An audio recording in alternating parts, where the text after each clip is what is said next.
Welcome, everybody. And we have a really awesome class here called Preforeclosure Goldmine. First of all, I want to welcome you and also congratulate you for joining us to learn about this topic, right?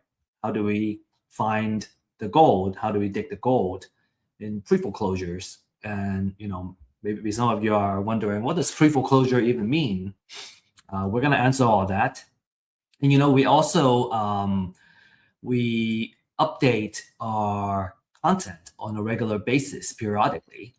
And what we have added now is some recent case studies, which I thought is going to add a lot of illustration, right, to kind of show how exactly a deal gets done, along with some illustration of the concepts. And we hope you enjoy it too. So now, without further ado, let's get started. We have quite a lot of content to go over today. So talking about pre-foreclosure, we need to understand foreclosure auctions. So at foreclosure auctions, depending on where you are, it could happen every month, or it could be every week as well, depending on what state you're in. And it allows the bank or tax authorities to auction off properties that are late on payment. And this is, a great place to get deals. You get 50 to 75% off of the market price. We personally know folks that are buying houses at 35 cents to $1, and it's a really, really good deal. If you haven't been to a live auction, I highly encourage you to join one and experience it yourself. It is a big event and a true sight to be seen. And depending on how your county organizes it, some could be online. If it's in person, I think it's a better experience. There could be multiple trustees kind of auctioning off these houses at the same time, so it's kind of like a circus. And things can be pretty chaotic too. And so now, if you are serious about bidding at these auctions, we have a class on foreclosure and the top 10 tips on what you need to know in order to win these bids. And in this case, if you are interested in bidding on the property, you have to find a trustee and make sure you don't miss it when the trustee is auctioning off the property. Now, also, if you are participating in these auctions, you have to be ready to pay on the spot to when you win the bid. And what you need to do is to have a whole bunch of cashier's checks. You kind of need to have that capital in place in order to bid at the foreclosure auctions. It could be a little bit more capital intensive for beginners. And I have a video I'm going to show here just kind of show you what a live auction looks like. And excuse the audio, the low audio volume. Okay, so that's all I had. Now, what was happening is that the lady was announcing a disclaimer before the auction starts. It was loud and it was hard to hear. And people usually come prepared. You kind of see folks either with their laptop or printed out a big spreadsheet. They already did all their homework before they come to the auction. And they already know which property they're going to bid on. And this auction happens at different locations in that kind of area. And so you kind of need to know where to go, where the trustee is, and kind of go to them when it's time to bid.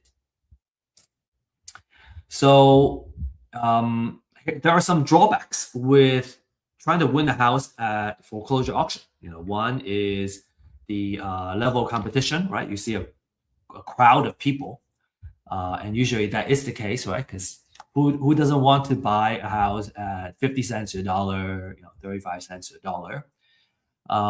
You need to be prepared to come with cash or cashier's check. And like I said, it's a little more capital intensive. to for starters to bid at a foreclosure auction. And also you have to buy the house sight unseen. So you want to do a lot of due diligence ahead of time. Like we actually went drive to a house that was going to a foreclosure auction, and it was just a lot. Like there's no house on there anymore. So you're taking on some risk, and you have to know what risk you're taking, and what you need to do to kind of mitigate some of that risk. Like that example with the house not being there anymore. If you end up buying putting on a big bid, right, a lot of money to buy the house, just to realize that there's no house there, you stand to lose quite a bit of money. So just be very mindful, right? And if you find the rehab budget is not what you anticipated, let's say the house is there and it was a big rehab budget, it would be too late to back out of the deal. Okay. So for those reasons, we also like the pre-foreclosures. And what pre-foreclosure is that we are buying the property before they hit the bank foreclosure. Okay, so maybe the seller already, and actually that is the case, that the seller have already received notice that their house is gonna get auctioned off due to lack of payments. And instead of the house going into the foreclosure, we buy it before the foreclosure date and kind of get the entire process stopped and acquire the house. So why do we want pre-foreclosure? Well, there are less competition, right? We are getting way ahead of the game before it gets to the auction. So there are a lot less people that are going to be bidding on the house. And usually you can get pretty good and deep discounts. Now I say that with a caveat. There are some houses where, even if there's a lot of equity, there is enough discount that we can offer to acquire that. Maybe there are some houses that don't have a lot of equity, and so we'll need a different kind of deal structure to purchase it. But that's also a very lucrative deal structure too. It's called subject to. We will talk about how to do that in a more focused class, right? How to structure a deal like that. It's a little more complex, and actually we have a class that we already created on how to structure these type of offers. But anyway, kind of just keep things a little more straightforward, right? You can buy properties at a discount. The seller usually, they have this deadline with the foreclosure date coming up, and they are looking for alternatives. If they have to go into foreclosure, the credit gets dinged for 7 years, not to mention that they're going to lose the house. And so they're looking for that kind of what's a better alternative to losing the house in foreclosure. And so you have a lot of negotiation power as the seller, and you get to, as the buyer, and you get to directly negotiate with the seller. All right, and usually our first appointment, right, it would be to meet the seller. Obviously you can buy a sight unseen and all that. We have done that. I do find it, and in my case study too, I do find it better to build a relationship if we meet the seller in person, right? Really build a relationship. We can also walk the house, come up with a rehab budget, and make sure that our offer accounts for what it takes to rehab the property. Okay, a lot of advantages, right? The bottom line is a lot of advantages for the pre-foreclosures. Now, in just the last 30 days, tons of distressed houses out there, right?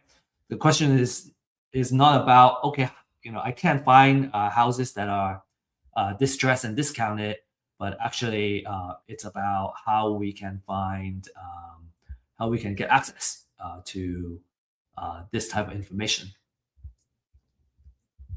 You can find lots of houses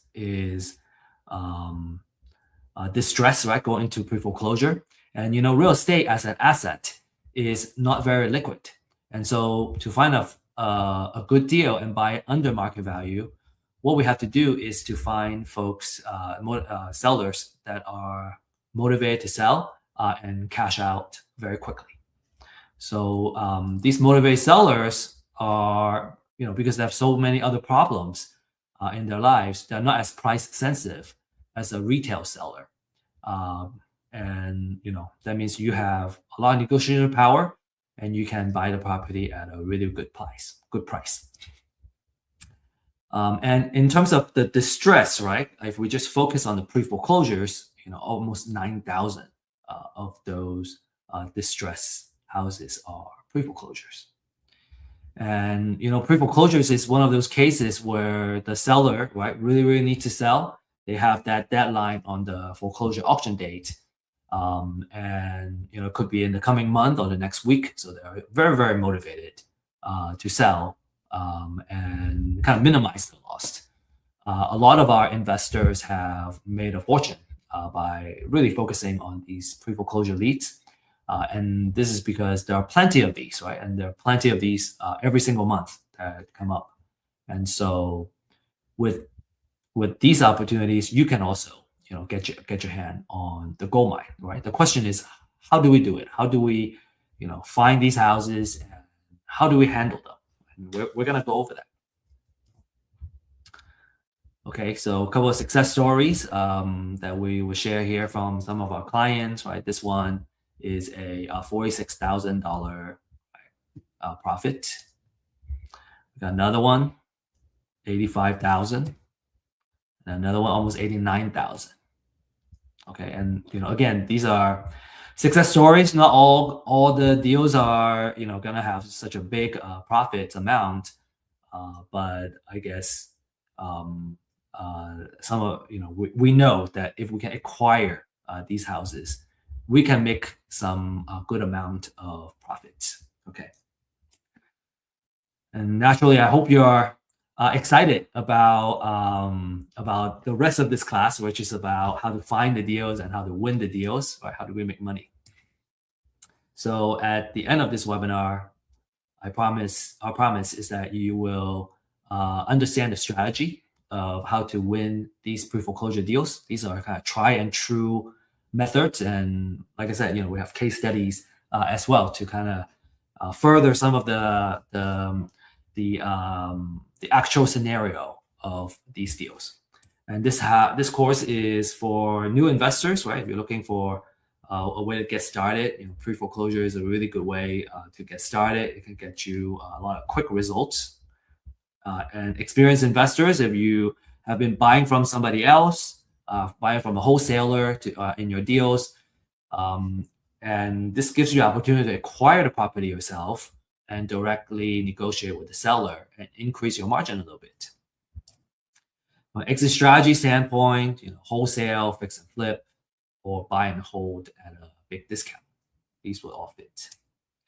And as a quick reminder, right, if you got distractions right now, maybe take a moment, turn those off, lock the space that you're in, right? So you can take good notes in the next hour or so. And feel free to use the chat to introduce yourself and connect with the folks that are in the same class. I have found that turning off notifications, right, and kind of removing distraction, taking good notes is really crucial to kind of being present and make the best out of our time. Like we already made the time here. And so if we want to maximize, what we're going to get out of this hour, let's do our best to pay as much attention as possible. Okay, let's make an effort. And as a disclaimer, right, all the information here presented is for educational purposes only, right? Always do your due diligence when it comes to investments. And we don't offer investment, financial, or legal advice. Okay, only kind of knowledge sharing, experience sharing. Quick quick info about myself. I had more hair back then, and now, I'm an executive partner of Real Estate IQ, and over the years, kind of acquire some expertise in, I think, what's translatable for this course is our marketing experience and the real estate data experience. And my background is in science and engineering, and I was always interested in real estate and the kind of passive income power of real estate. And I actually didn't know back at the time that just kind of by owning a cash flowing, right, money producing real estate asset, over time, a lot of wealth can build on that. And I share some of kind of the wealth building information in our other class on how to make money and build wealth in real estate. The struggle I had, and I still see it today, is that it was difficult to find the right knowledge, right? How do we do real estate deals? It's a very niche type of knowledge. It was hard to get good information and good technology to help us do it. And then it was also hard to connect with mentors and fellow entrepreneurs, because I think when it comes to doing deals, every case is different. And so I always find myself having tons and tons of questions when we're just getting started. And so that was also a struggle. So that's why we established Real Estate IQ to solve these pain points, right? We offer webinars and classes. We also offer office hours to just kind of give everybody access on the information and also the support we need to do the deals. We have shared the deal finding data. We call it distress seller data. And that's very, very important when it comes to marketing. Or how do we get started? Like we need to start with the deals first. And so these are kind of exclusive type of distressed seller leads that we can access and reach out to the owners and kind of generate our leads. And then we also offer a community of experts. Over the years, we have connected with a lot of coaches and mentors that can walk us through how to do deals along the way. So with all that said, let's really dive into the pre-foreclosure and how to do it. Now, the first thing we want to learn and understand is the foreclosure process, right? How does it work? This is going to give us the context that we need to understand when's the right time to do the outreach and all that stuff. So if we understand the foreclosure process, a lot of times we can also add a lot of value to these distressed homeowners, because they are very stressed, right? About, oh man, my house is going to go into foreclosure. What am I going to do? Well, this is the process. The typical process is that the borrower, right? Borrower is typically the same person as the homeowner, and they have more than 120 days of delinquent payments. And when that happens, so about 4 months, right? So when that happens, the lender will all order the trustee to send a letter of demand. And when that letter of demand is sent, the borrower has at least 30 days to pay back the delinquent payments. Or a notice of default and an intention to accelerate will get filed. After that 30 days, or after that curing period expires, the lender will file a notice of sale with the county, and this will happen at least 21 days before the next auction. So, as an example, if the notice of sale is filed today, it won't go into next month's foreclosure auction because it's less than 21 days, but it would be happening in the month after. So at least 21 days before the next auction. And then the property gets auctioned at the courthouse steps, between 10 a.m. to 4 p.m. It could also be online, like I said earlier. And so it will either sold to the highest bidder, or it would go back to the lender or the bank and become an REO. REO stands for real estate owned or bank owned property.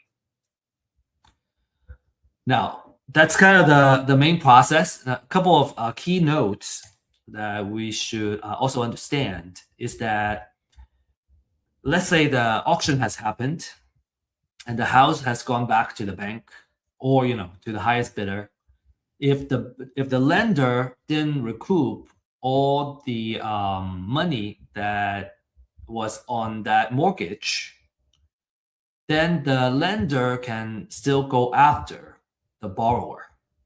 What they would seek what's called a deficiency judgment on what is not being paid off, so they can continue to go back to the borrower, right, or the homeowner, which is a very bad situation for the homeowner. They lost the house, and now they stand to owe more money to the bank.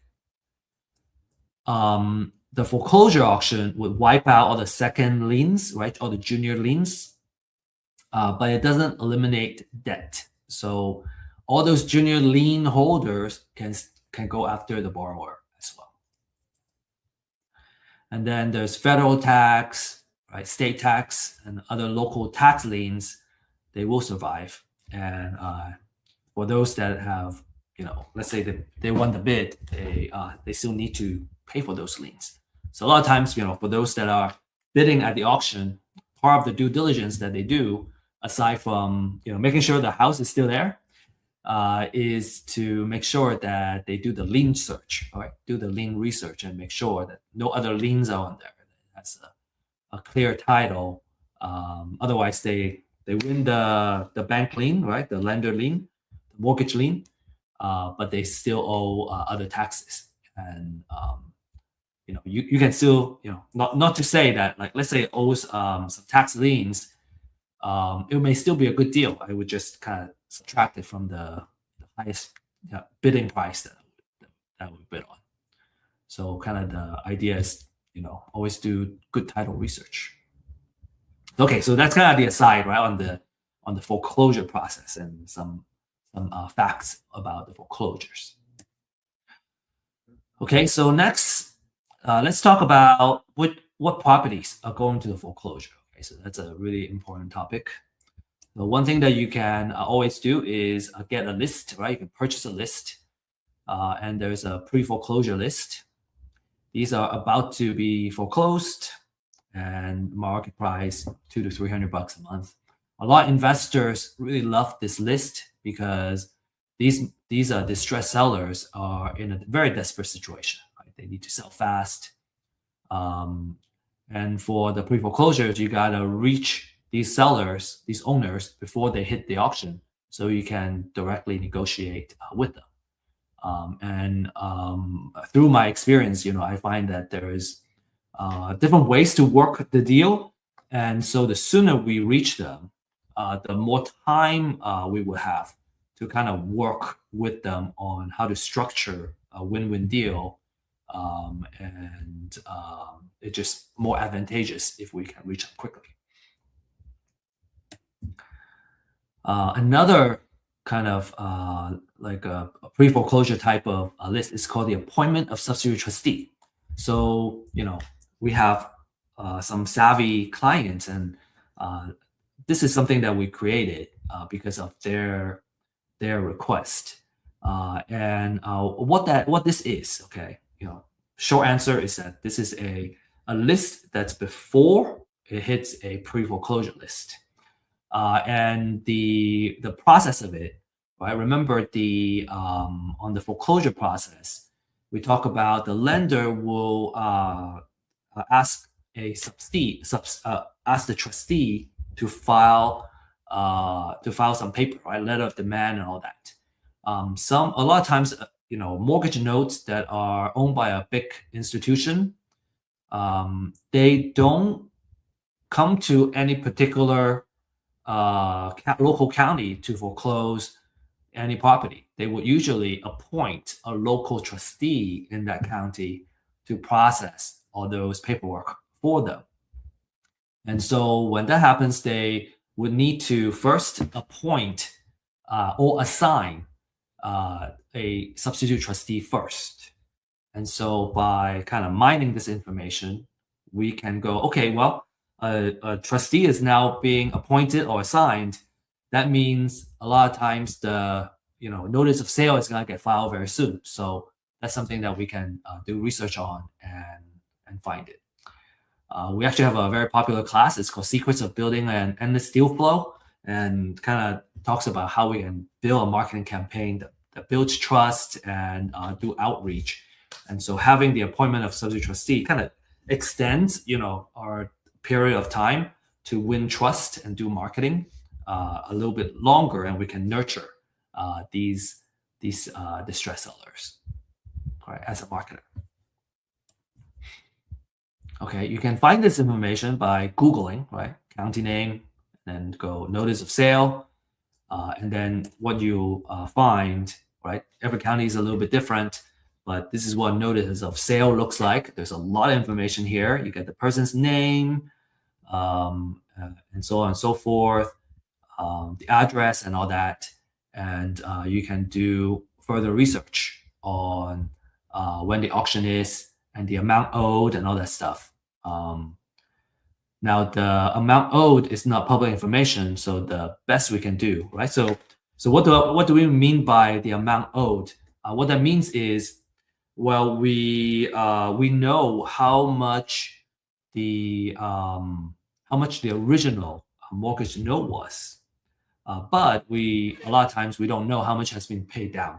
So because that's not public information, what we can do is to do some estimate to go, okay, well, if they have been paying down their mortgage over time, this is how much they owe now.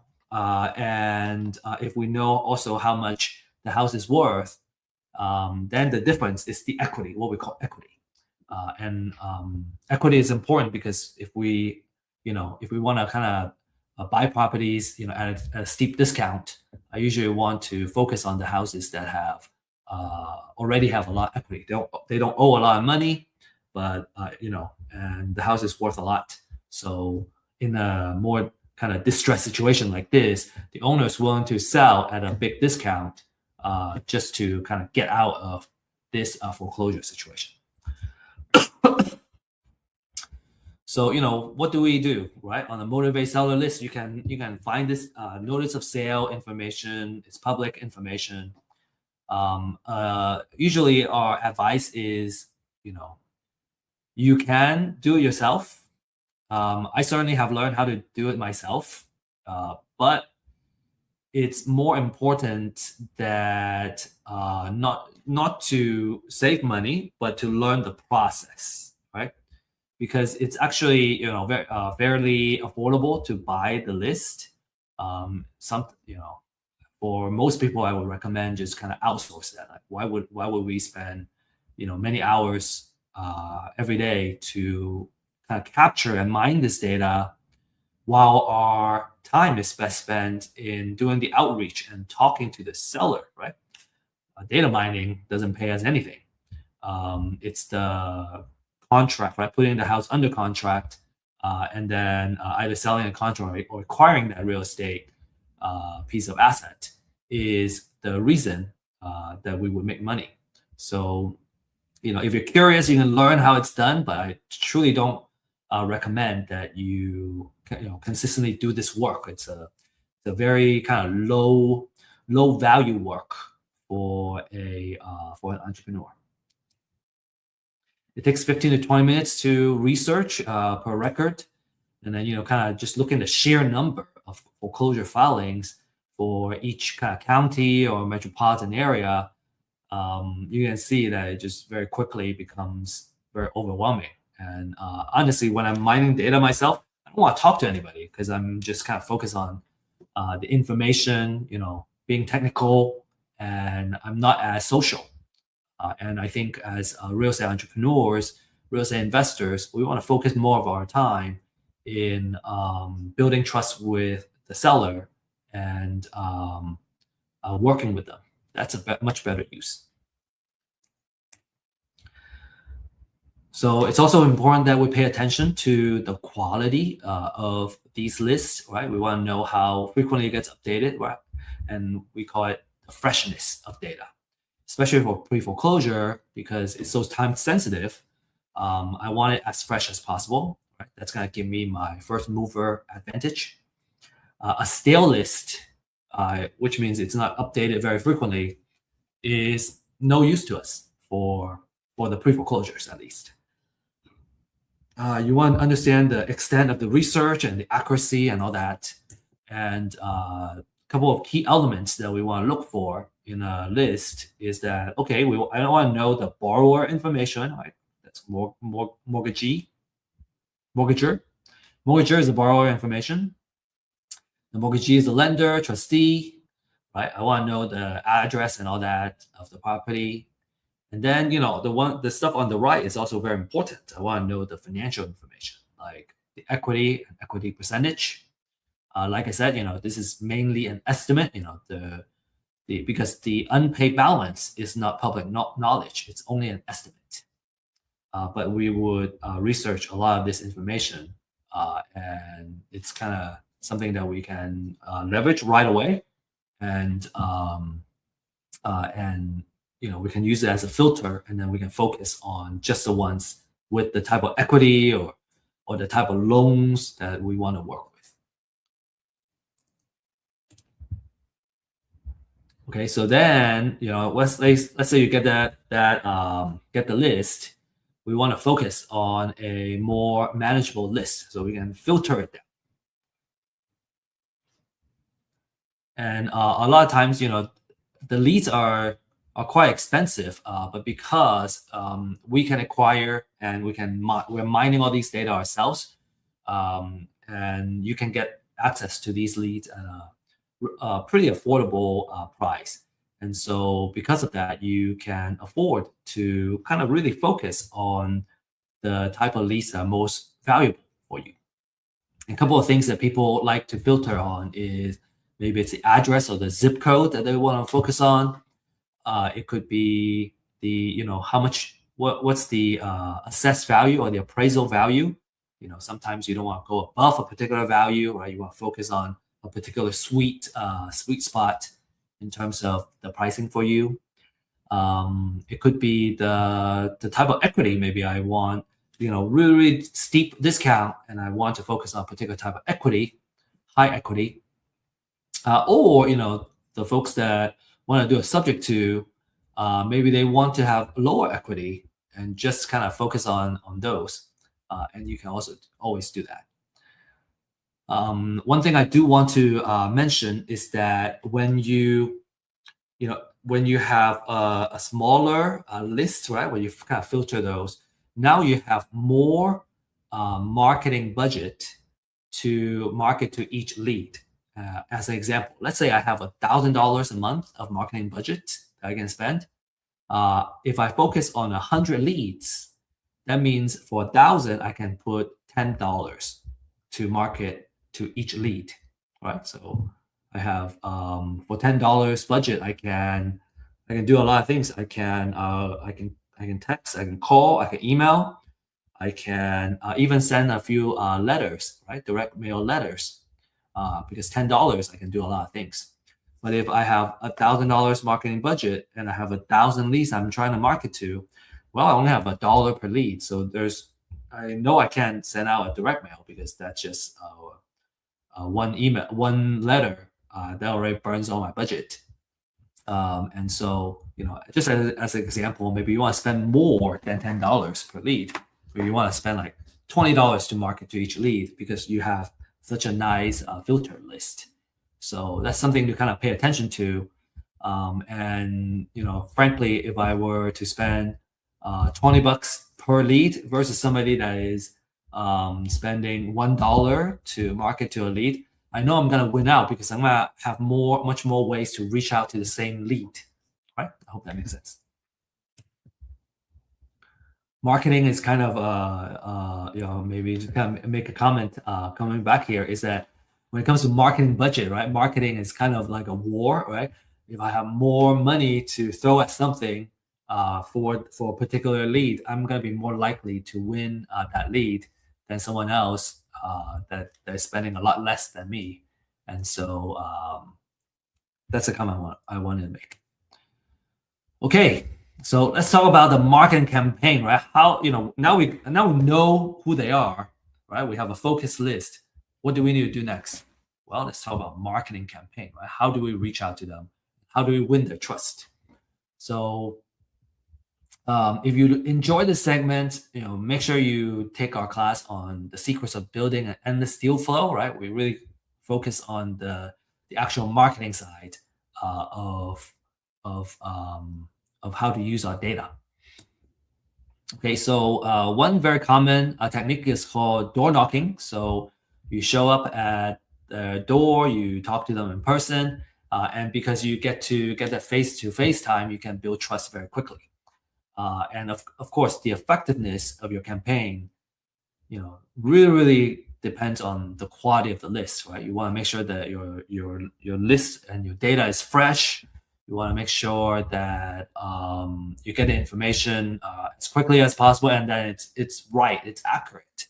And so door knocking is like super sensitive, I think, in terms of making sure you have good data. And let's see, to be successful, you need to have an ability to kind of strike a conversation, right? Be likable very quickly, and you also need to have a thick skin. Some people may just shut their door in your face. We have done that, and a good door knocker would have no problem with rejections. And so if you are, someone that's extroverted, right? You have maybe kind of door knocking experience from from other industries. Like, this is certainly something that it's going to work out really well for you. We have clients that have really good door knockers. Like, they have found a lot of success in buying properties, in acquiring these properties. We have an app called dealsnearme.io. That's something that you want to look into. It's in alpha, I think maybe beta phase now. And what it does is that it allows you to look at the app and look at the map and kind of see all the houses that are or have been in foreclosure near you. So you can drive and see the property. You can kind of also drive around that neighborhood and just kind of learn about the neighborhood that are around you. Real estate investment and real estate can be very local. And so that Deals Near Me app really allows you to learn about your neighborhood, drive around, kind of see what a pre-foreclosure house looks like. And also you can obviously use it to plan your door knocking route. And then you can knock on the doors and, introduce yourself as a neighbor if you live in the area. So really cool app that I want to highly recommend you to check it out and learn how to use it and give us some feedback also. Now, of course, door knocking may not be for everybody. I highly recommend that you try and do it, no matter if you're an introvert or extrovert. I think it gives you a lot of kind of learning and context. And by talking to them, you kind of understand how they feel. You can learn how to work with these type of distressed owners. If you're a little more introverted, maybe cold call is a little bit better method. So here we have a script here for you. I'm not gonna read this over, but maybe what you can do is to take a screenshot on the couple of questions that we have. And when you reach them, these would be some of the questions I want to find out is, learning about kind of their situation, what do they want to happen, and then another thing is what kind of condition is the house in, okay, so that we can do the rehab budget, which we're going to go over next. Okay, and then if you can't reach them, here's a voicemail script that you can use. again, you can just take a screenshot here and then practice using it. And then over time, you get so good, you don't need a script anymore. But in the beginning, you probably need a script to kind of get yourself familiar with what needs to be said and get some practice in. And I think my recommendation is that when you are just starting out, for example, just try to make, maybe making phone calls is not what you're used to. Well, just make one call a day. Just start practicing one call a day, and then over time, 5 calls a day. 10 calls a day. Make sure you have one quality conversation. We're kind of getting to a point where we know that if you can make one high quality conversation a day and capture the information you need to kind of move on to the underwriting and making offers, you're gonna get a set number of deals every month. 1 to 3 deals every month. If you get one quality conversation with a seller a day, it doesn't matter if the deal is a good deal or not very good deal, as long as you have a good kind of quality conversation with a distressed seller. Okay.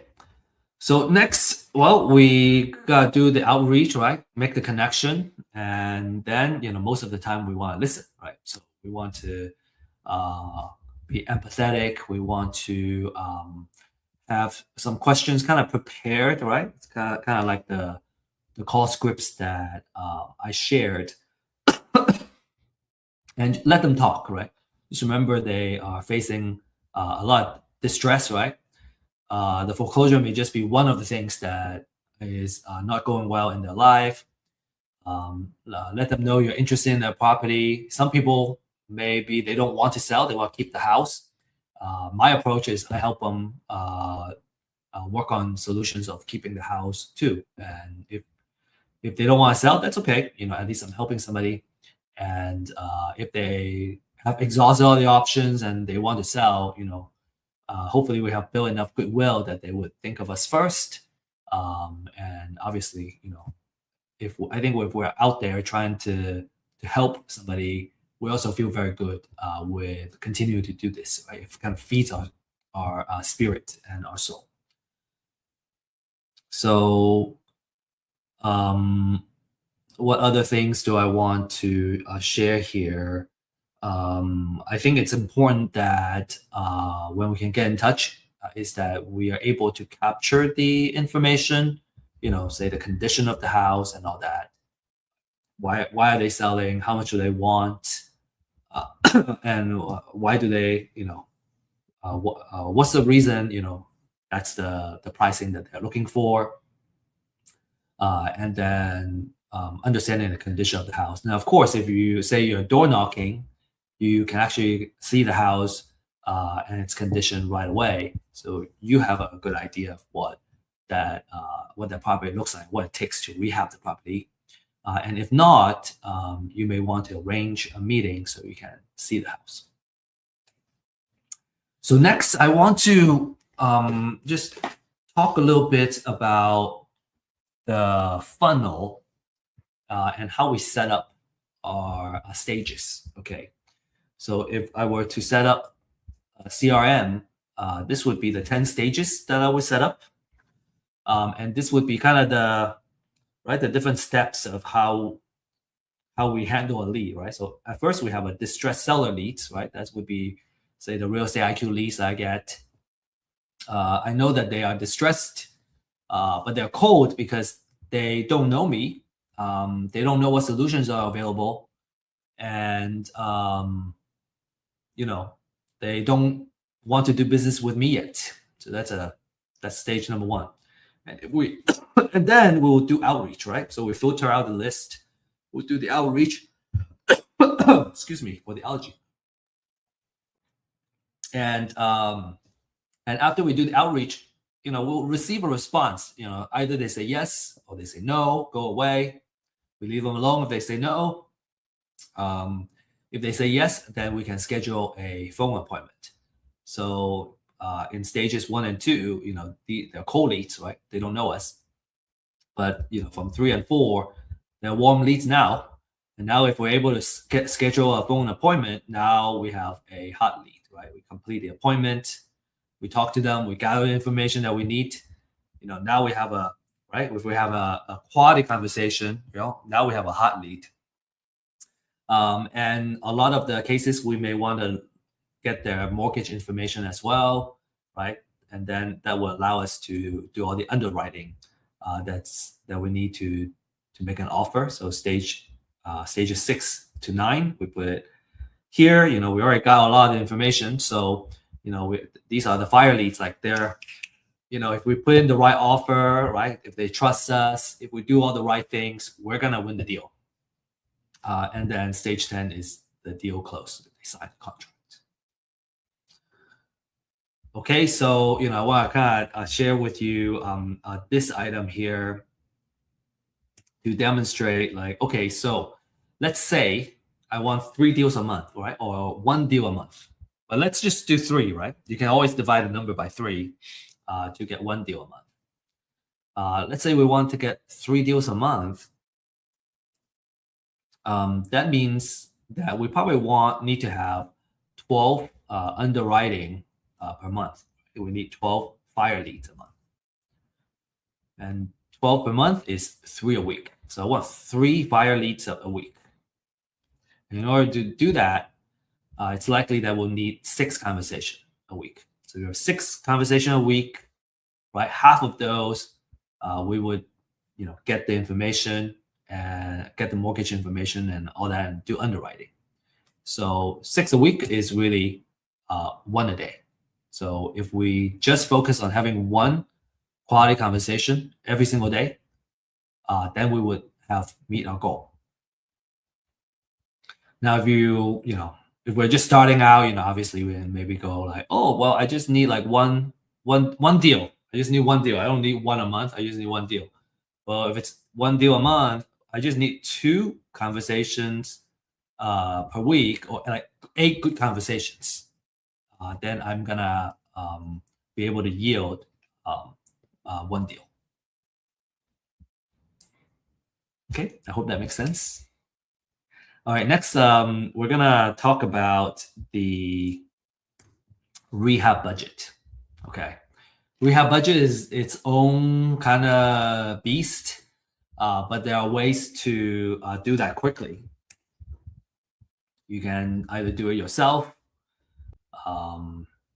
The suggestion is that you become an expert through practice and find a mentor who can do that for you in the beginning. There are also some quick rule of thumbs that you can use. So if a house is in good shape, we just need some cosmetic.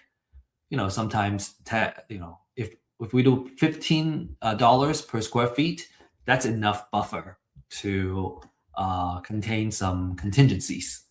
Okay, a lot of times what I notice is that when we do the general rule of thumb, we tend to have a little more buffer than kind of pricing each job. But we kind of do want to have some of that buffer just in case there is overrun. So $15 per square feet if it's light rehab. A mid-gray is about $30, and then a high end is about $50. And these numbers could change from time to time, right? The cost could be going up as time goes on. But those are the numbers that we would kind of use as a general rule of thumb. $15, $30, $50. Okay, and then next, we present the offer, we negotiate, and what I, in my experience, I see that a lot of the distressed sellers, as long as we are paying attention to what they're looking for and what they're needing, and we structure the offer in a way that works out for them, a lot of times they will say yes. Maybe they're shopping around for different offers, but as long as we're able to solve their needs and it also works for our numbers, they are gonna say yes. So money is important, but terms is also what wins the deals. And so it's very important about kind of structuring the deal so that it can solve their situation. And so, that's why having some creative financing, we mentioned subject to as an example, some creative financing type of deal structure, if the seller is open to that, can add a lot of flexibility in our offer. And we usually offer several options, cash option and a creative financing option. And when we presented them, there are a couple of choices for them to say yes to instead of like yes or no to an offer. So that's our approach at least. And then if they say yes, we put it in writing. We can have we can use some contract templates that we have. We can use the track contract template and so on and so forth. Okay, then let's say we put it under contract. Then we put it. Then there's maybe if we're going to acquire, we're going to need to figure out the funding side.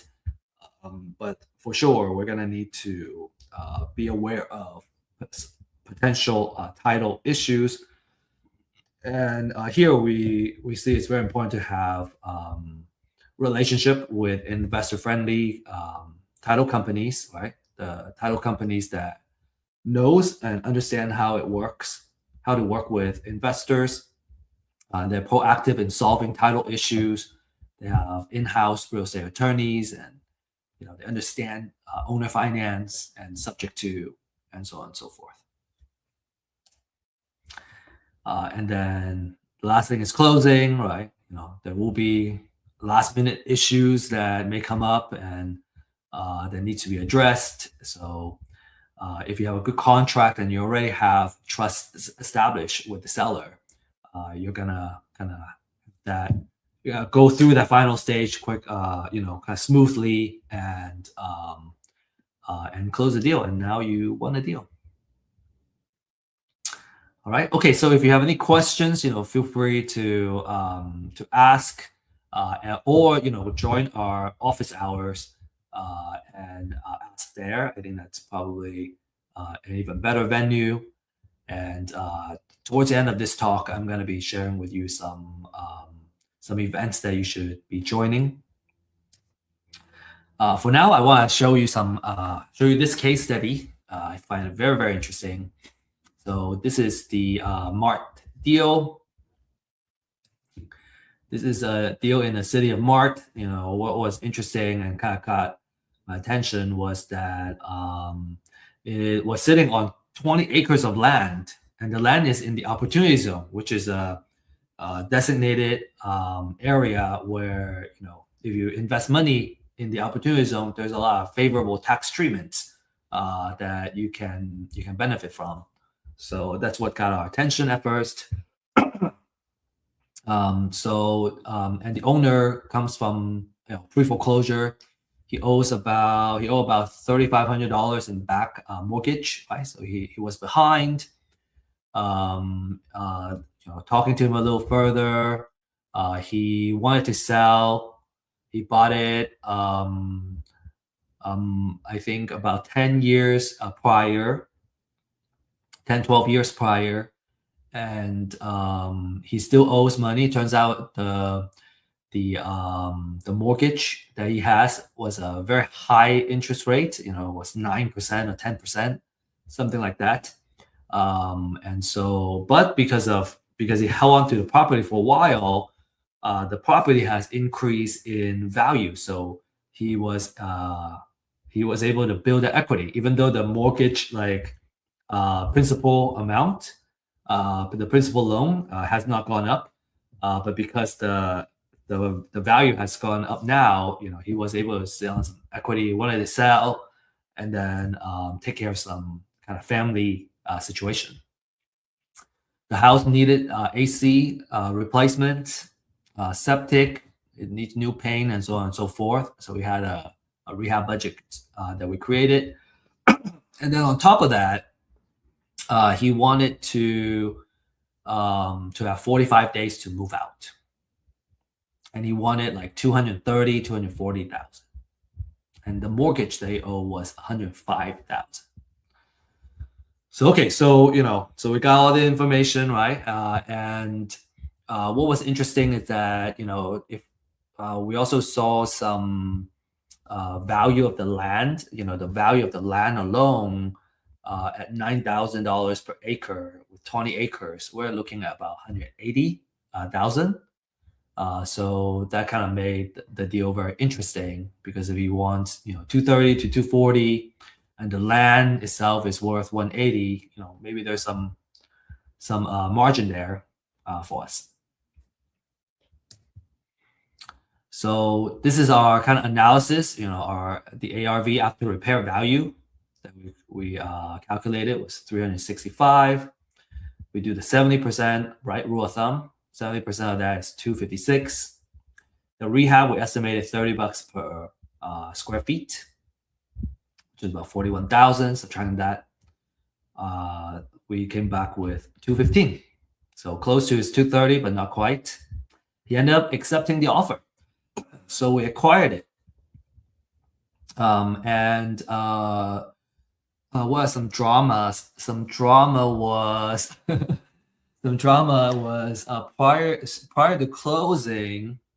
Well, number one is the closing date had to get delayed because we had to get financing, and the lender needed more time to complete the appraisal, everything. So closing got delayed. And then for the 45 days of staying back, we structure a lease back in the contract. So we held back some money from the 215 offer, and then we would pay them back. We would charge them rent during those 45 days. A negligible amount of rent, but we set it up so that beyond the initial agreed number of days, the rent gets much higher. So it creates incentive for them to kind of move out, because we need them to move out to start the work. And then we also found that during closing that the seller had other liens against him that he had to agree to kind of negotiate and get paid out before the closing could happen. And all of that needed to happen before the house goes into the foreclosure. So it was quite stressful for the seller. But all said, everything got done. We closed as promised. He didn't lose the house, right? He was able to mitigate his loss and got the equity that he wanted pulled out, right, after selling the house, and kind of use the money for what he wanted. He was so happy, he actually referred another deal to us, and we ended up acquiring that deal also. So let's see. We have some before photos. Okay, you see the tall grass, right? This is the gate that drives in. It's right next to a highway. And I don't think I have the layout of the 20 acres, but it kind of looks like a triangle shape. You drive in through here, this path, and then you get to the front of the house. He has this addition here that he built himself that we ended up tearing off. It was not built to code, and it was too expensive to get it up to code. It was not worth it. The ceiling was quite low, so we didn't think that was worth keeping. These are the photos of the kitchen. We ended up, taking that island out and kind of rebuild the kitchen and relay out the area. And you can see the inside is, pretty dark. And we ended up, repainting that and just kind of open up the floor plan. So you're gonna see more photos. Okay, these are the bathroom. So what we see is, okay, there's quite a lot of equity that we can, it does fit the rule of thumb, and so it was worth acquiring. And also the upside is that it has 20 acres of land in the opportunity zone, so we have more potential of doing something with it. So this is one of the bedrooms. There are 3 bedrooms for this house. Okay, and this is phase 0 Tamla, my partner, also my mentor here for flips and also for investments, says the most you see a lot of things happen in the beginning of project phase when you rip everything out, and then a lot of little things, and then you're gonna see the kind of complete makeover. So this is kind of the phase of a lot of things getting ripped out. I think she calls it a demo phase. So we rip out the floor. We end up ripping out this kitchen, and moving the sink to the other side of the wall and kind of open up that space.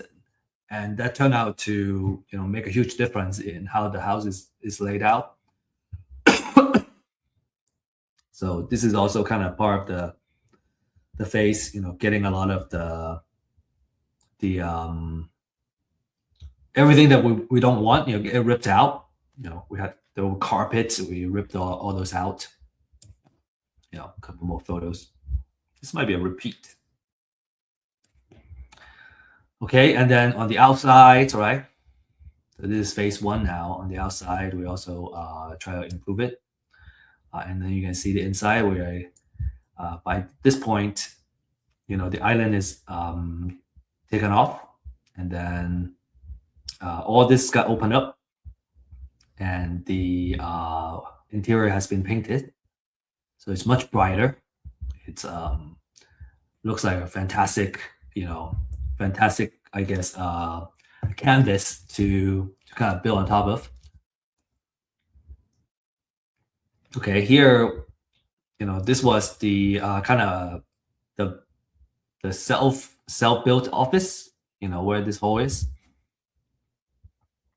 And what we're doing is that we change that wall into a window. It was just kind of open end, it just all opened up. We built a window, and then the next step was to kind of rip off that addition. Okay, this is the bathroom area. Bedrooms. Okay, and then the outside, you can kind of see, well, we painted the gate. We also have taken off the addition, okay, and added that window there. And then we're starting to kind of work on the exterior as well. So inside, we're building the cabinets for the kitchen. At first, we were gonna keep the cabinets, and it turns out the cabinets were very old and flimsy, and so it makes more sense based on the price point that we are selling it at to have a higher quality kitchen cabinet.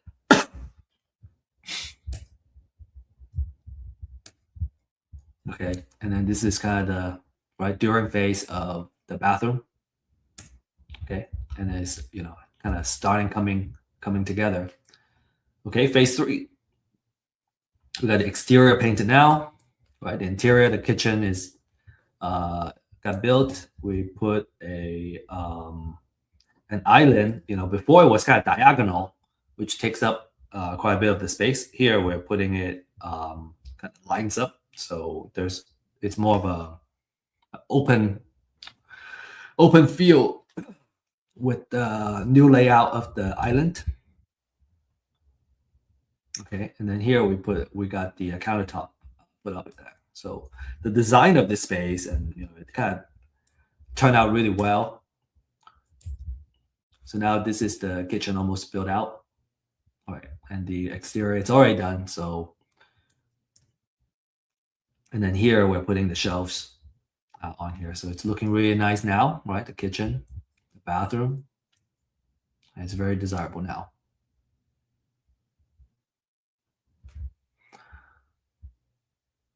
Okay, so kind of the next step is that, we financed it.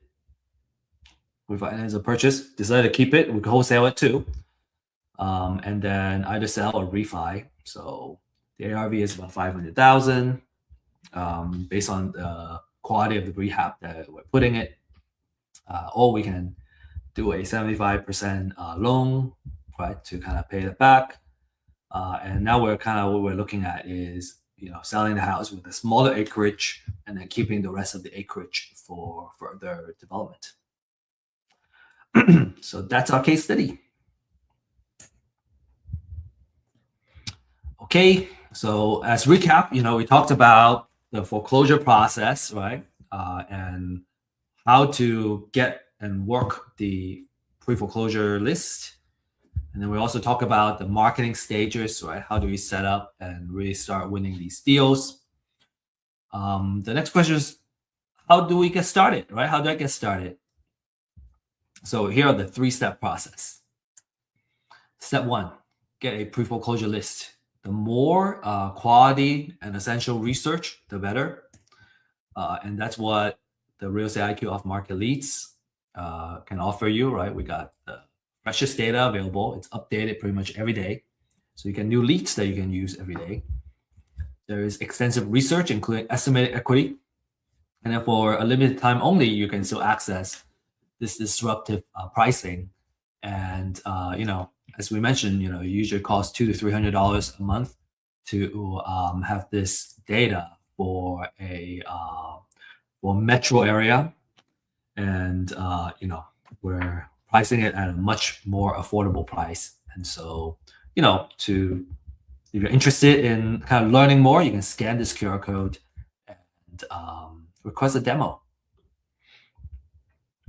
Next is, if you really want to do it, you gotta, I find it difficult not to have somebody I can call and ask question on, because even every single step of the way, I have so many questions. I don't know how to do something, and I didn't know how to do anything. And so, in the beginning, I had a lot of questions, and over time, I already learned it. I got those questions answered, and then I have, less questions. And I think having having a support system, right, where you can get your questions answered, it's just so crucial. So we have a deal accelerator program. That's why we're offering that for you, and we have a wait list right now. So if you're interested, you can fill out the form and get interview and get qualified for the wait list. And then when we are ready to launch a new cohort, we will we'll connect with you, and then we'll get you going. And then step number 3 is doing title research, right? You gotta know how to do some title research for these properties. And I think what we do is we usually only look at closely at the ones that we're underwriting. Usually I'm not gonna do title research for all the leads, but the folks that have responded and have had a high quality conversation, I would do a title research, and just to make sure I know everything that could go wrong with closing the title, when we're really close to the contract side. Okay, so a lot of success stories, right? I got a success story that I shared earlier too. Jordan has made 2 deals, right? One deal, you can see the variation of profits. The first deal, 55,000. Second deal, 5,000. I would take 5,000. 5,000 is still a good profit. Salvador made $30,000. They got a pipeline of deals now. And then Ismail has created a system that he's consistently getting deals. He's got a lot of transactions and a lot of deals through Real Estate IQ's leads. So again, this is the QR code that you can scan and fill out this form to talk to one of our data consultants, and learn how you can get started on getting this data.